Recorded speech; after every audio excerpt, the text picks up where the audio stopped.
and he bought me my first guitar, and I'm forever grateful for that.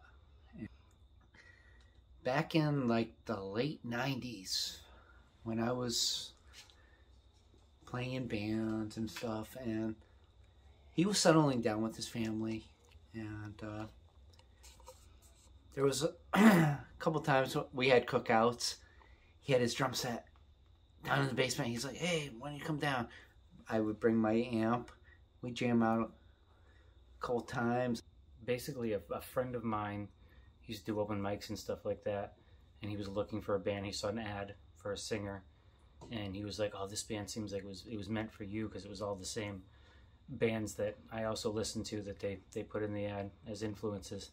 So I was like, I came out, and I remember when I first drove down the road, I was nervous because I hadn't been in a band in a while, and I was going to drive by, and then I saw them outside just hanging out, and so I was like, all right, I kind of got to pull in now. So I pulled in, and then we came in and started jamming, and I think they basically, we took a break, and then they asked me to join the band, and it was like, they didn't even talk about it. They just kind of were like, "Hey, I think you're in."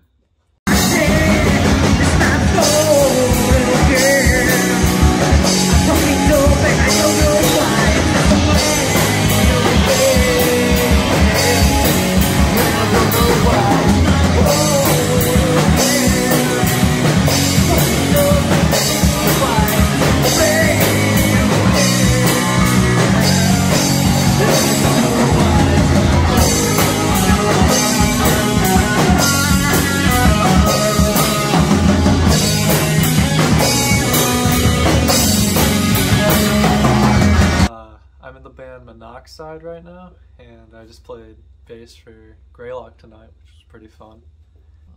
Greyloch is my dad and my uncle's band, and I've been like coming to practices and stuff since I was like 8 years old or something. I've just been surrounded with this band for a while, so it's really fun to play with them.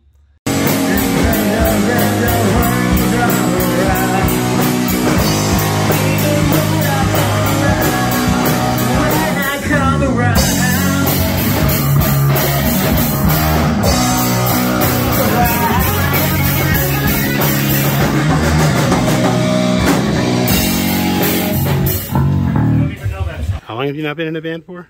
2.5 years.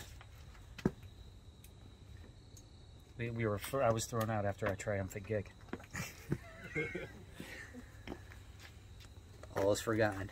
I hope that you've forgiven me for this. I feel like I have.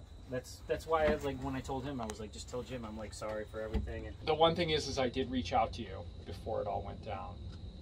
Like, he told me you pulled him aside, and I texted you, and I said, Steve says that, you know, like I'm too controlling, or I don't remember what happened, but it was like, if you have an issue, we can talk about it. And I never got a response. I don't even know if you got that message.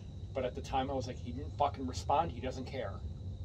That's kind of what happened. I was the guy that talked to everybody. Yeah, he talked to everybody. I talked to everybody. He had...